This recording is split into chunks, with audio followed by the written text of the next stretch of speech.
Ended my relationship with my sive ex years ago, but my parents still keep in contact with him and his son, display his photos in their home, and invite him over for holidays while dismissing everything I went through, so I cut them off.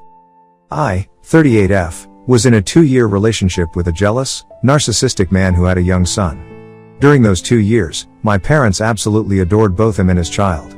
They even took his son during school holidays and treated him like family. When I finally ended the relationship, because his jealousy and control became unbearable, my parents were devastated. I had to explain my reasons in front of my ex, and during that conversation he actually said, in front of my parents, that his jealousy wouldn't have happened if our bed life had been better. Yes. He really said that.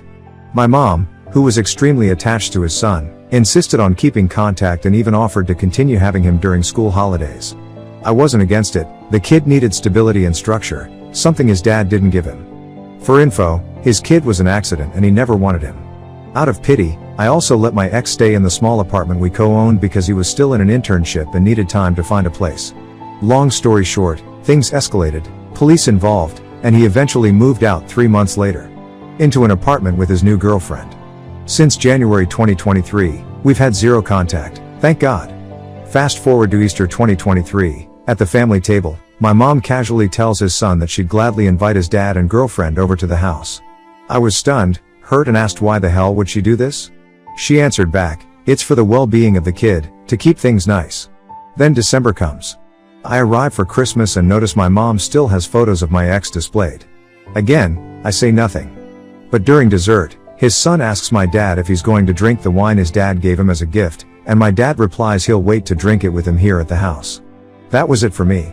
I walked away from the table, furious and hurt. My parents followed me to talk. I expressed how devastated I was that they kept prioritizing my ex and dismissing everything their own daughter went through, mentally and physically. My dad realized what he did and apologized, sincerely, immediately. My mom didn't. She told me it was her house and she had the right to invite whomever she wanted. I told her a family home should be a safe place, and I clearly didn't feel safe anymore. So I left. And I haven't gone back since. In November 2024, she sent me a 2-page letter, no apology, just telling me I should return to therapy. I confronted her in person, and for 25 minutes she repeated the same thing. I can welcome whoever I love into my home. So I walked away again. At Christmas 2024, her twin sister asked if I was coming, and when I asked if my ex would be there, she said the same thing. It's my house, I'll invite who I want. So I cut contact with her, too. Yes, she also had a good relationship with my ex and his son too. I only talk to my dad now. We are in 2025 and he keeps saying that I should get over it and it's not such of a big deal. I'm questioning myself, so here I am. Ida forgoing no contact with my mom because she chose my ex over me?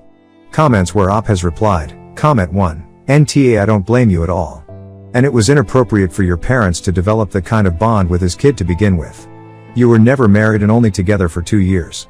Yet they're treating this child like their own. Oop, yes, my mom is quite frustrated that I am child-free. I've got my tubes tied, and I guess she decided to get a grandchild of her own in another way. Thank you for your answer, very helpful. Comment 2, inform your parents that by continuing to allow your ex to be a part of their lives that they are dismissing your trauma and agreeing with him abusing you. Family is not always those who are related by blood or share DNA. Family are those people who support, protect, appreciate, respect and genuinely love you. Your parents are not showing you any of these things. Spend time with people who will. Also tell your dad that he's a horrible protector who would rather have his daughter's abuser in his home and life rather than his traumatized daughter. For your own mental and emotional well-being and your peace, continue to be LC with them and any of the screeching flying family monkeys who think it's okay to have a relationship with your abuser. Sending hugs. Take care. Continue to heal. Have a great life surrounded by people who support and love you. Oop, I cried reading your answer and laughed when you mentioned the flying family monkeys. Thank you very much, I am touched by your kindness. To reassure you, I am spending time with friends, my mermaid community and found a new family, my boyfriend's family, which are true loving people. Thank you a lot. D. Comment 3, sounds like dad needs to be added to the no contact list as well. NTA Oop, thank you very much, much appreciated. As he asked for forgiveness a few years back, I don't feel like cutting him just yet. I guess it's difficult for my dad to be in the middle of both of us, me and his wife, which I understand. But I must agree, that recently, I almost did, but gave him a last chance. I have set up some boundaries, as I refuse to give my new address, to avoid unsolicited mail, and told him it was the last time he ever let his wife leave me a message on his personal WhatsApp, either I would block him too. Comment 4. NTA, your mom tossed you to the curb without care and isn't bothered one bit. That's until you have a child and then she'll come back begging for forgiveness and that she made a mistake. No, she made a choice and made the wrong one. Oop, I guess if she tossed me, it was also because the frustration of not having grandchildren, and making me pay by the fact that I tied my tubes to avoid having kids. I will not be waiting for her forgiveness. I turned that page a long time ago. Thank you for your insight smile update. This morning I woke up to tons of comments, and I'm still reading through them. Thank you all for your help and insights. I really appreciate it. I had already talked to my friends and have the support of one of my cousins, but you never really know if they're being fully honest with you or just supporting you because they care. So getting perspectives from people out of my circle helped me realize that this situation is really toxic and that I'm right to protect myself. This gives me also the opportunity of collecting data because my dad, 67, keeps insisting that the family should get back together and have dinner. He told me that my mom, 61, didn't appreciate being told what to do in her own home and still can't understand why I'm distant. I told him that she probably has Alzheimer or not willing to look herself in the mirror. That I needed to remind him that she made her choice when she chose my ex over me, and that everyone around me also finds her behavior not good.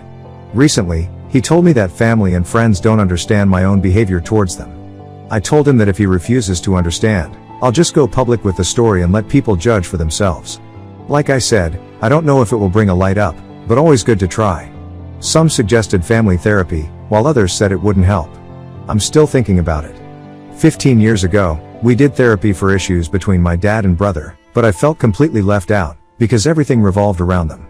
Maybe therapy could help with confrontation, or maybe it's better to go fully no contact and protect my peace. I still have to decide, but this event happened a few months ago. I was diagnosed with ADHD. I cried with relief but also felt anger. My brother was diagnosed early and got all the support he needed. Meanwhile, when I struggled in school, I was called lazy. Later, at 21, I was diagnosed with dyslexia, which proved my mom wrong after years of dismissing me. When she learned recently through my dad about my ADHD diagnosis, she took my dad's phone and left a message in our private conversation saying it was not new, that I had been tested at 6, and that I shouldn't make such a fuss. I was furious and felt betrayed. My brother got support and I felt that I got neglected. That was the last straw. Any remaining trust shattered.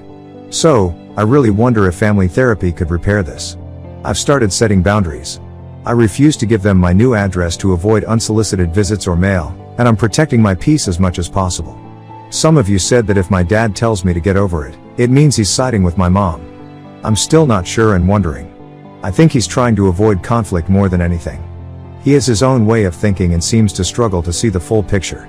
Part of me wonders if I'm making excuses because it's hard to cut ties with someone who apologized and validated my feelings. But also, I feel that he was never diagnosed too. To clarify more details, according to my dad, my ex never came to their house. The problem is, I don't know if I can trust him. I don't know if he's saying this to convince me to come back or if it's actually true. It still doesn't mean they didn't invite him. I'm child-free and had my tubes tied a long time ago. I love kids, I work with them, and I accepted my ex's child with open arms. But my mom always wanted to be a grandma. I always said my brother would have kids, but not me. So as many of you pointed out, she's fulfilling her grandma dream with my ex's child. And she also seems to have a savior complex, trying to save the child from his home. She knew about my ex's violent behavior. I told her and even showed her physical evidence, the fist mark in the bed frame, the hole he kicked in the door, proof of his anger management. About my ex's new girlfriend and his child, I heard he didn't let her get too close. My interpretation is that he wanted to make sure the holidays stayed his, keeping the child with my parents and preventing a bond with the new girlfriend. To this day, the child still spends school holidays with my parents. A few months ago, I confronted my dad about something else.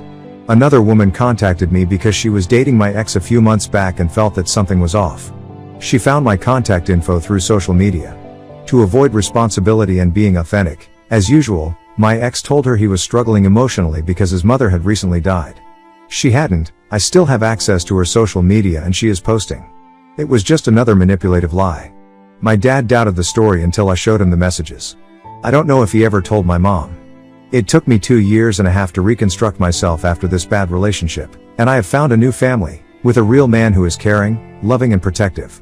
With whom treats me with respect and trustworthy. I felt like every time I tried to set boundaries, I'm made to feel like I'm the problem. But reading everyone's comments has helped me see that my feelings are valid, and that stepping back doesn't make me a bad person. Thank you for everything. I will make an update if anything changes. Take care all of you, and again, gratitude to all. Next story. Childhood friend got drunk at our dinner party, and humiliated me in front of my fiancée by revealing my most embarrassing sexual trauma with my ex. Then she said my fiancé is messed up for keeping a photo of his dead wife. I will do my best to keep this to as few words as possible. I have a small group of people I consider my best friends that I have known all my life. I'll use fake names for them: Beth, Stack, and Gwen. Of the three, only Gwen is married and or in a relationship. I'm a big girl, 5 feet 3 inches, 260 pounds. I've always had issues with my weight and had self-esteem issues. I was always told you have such a beautiful face, and if you were smaller I would date you. I've been in a few relationships where it was obvious that my boyfriends at the time were ashamed to be seen with me. They would never hold my hand in public and never posted pictures of us together on Instagram and Facebook. My luck on dating apps consisted of getting ghosted or just wanting sex, and I am embarrassed to say that I allowed myself to be used by some guys. Eventually I stopped responding to most messages. 3 years ago I met my fiancé, Kyle, at one of my nephew's soccer games. Kyle was the coach and approached me afterwards. He asked me if I was ever going to reply to his message. I was confused, and he said he messaged me a week prior and answered a question I had on my POF profile. That's when I remembered his message and I got embarrassed. I told him that I had been busy, and he asked me if I had any plans for later that night. My sister and nephew both liked him and had told me as much. I agreed and exchanged numbers with him, even though I felt like he was out of my league. Kyle is average sized and in shape. To this day I don't know why he didn't walk out on me on that date. I got it into my head that he was only after sex and might have some big girl fetish. We met up for an early dinner at a casual Mexican restaurant, and within 5 minutes I asked him, "Are you just looking for a hookup because you have a thing for fat girls?" He shook his head and told me he was interested because of things I listed on my profile, like how I liked soccer, my favorite wine, TV shows, and that my photos I posted showed that I like to travel. He led most of the conversation and tried to get me to open up and ask questions. He would gently touch my hand from time to time and tried flirting. Somehow, he asked to see me again, and the second date went a lot better. I found out he was a widower that lost his wife and 2-month-old son in a car crash a decade before. He had tried dating off and on for a few years, but nothing serious came of it. He worked in the field I got my degree in, but had no luck getting hired into. Within 3 months we were officially boyfriend and girlfriend. My friends and family were thrilled, and his family welcomed me, and even his former in-laws, who he still considered family. All except Beth. Beth, when I told her, kept asking me if I was sure about him. She asked if he wasn't just using for sex, which had yet to happen. Then it was, "Well, he probably doesn't want to have sex with you." When I mentioned that he holds my hand in public and would pull me just a bit closer to him when we would go out for drinks when guys would walk towards us, suddenly it was he was controlling. Eventually, Kyle met my 3 best friends and they all liked him immediately, and Beth said he was a keeper.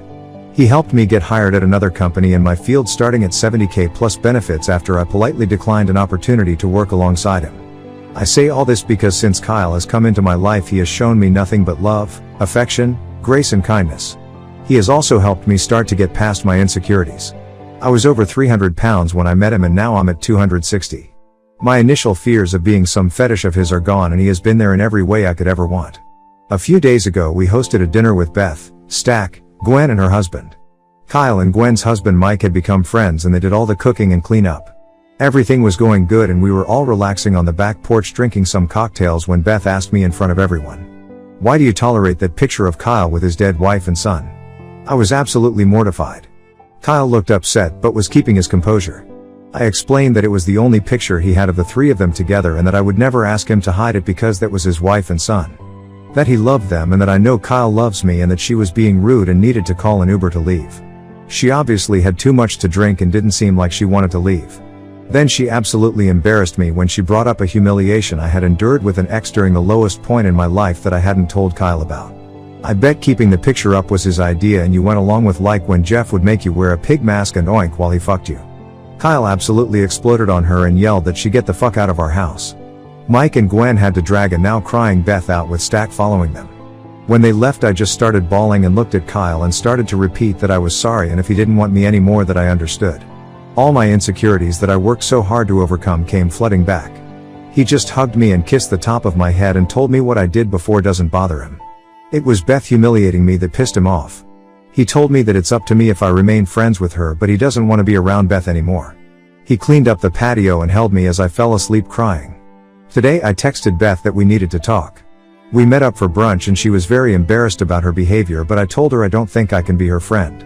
She then started to blame Kyle for our friendship ending and that he was fucked in the head for making you look at his dead wife and kid. Don't throw away our friendship over him. I got up and paid for my food and left. Gwen and Stace don't want to be in the middle but agree that Beth was in the wrong and that they are happy that I found the love of my life and hope one day things will return to normal. I told them that I won't be upset if they hang out with Beth, but I don't want to be included if she is with them. They were fine with that. Beth was my first friend and someone I always looked up to. She held me as I cried when my first boyfriend left me a week after I lost my virginity to him because he was dared to date me and sleep with me. Now I'm wavering about wanting to give her another chance. We have so much history and amazing memories. Kyle said he would support me either way, but he was a hard no on being around Beth outside our wedding if I wanted her there. I'm so torn on what to do because she was drunk, but still she said those words and they cut me to the core. Should I forgive her or cut her out of my life? Comment where Op has replied, comment, I would not have someone like Beth in my life.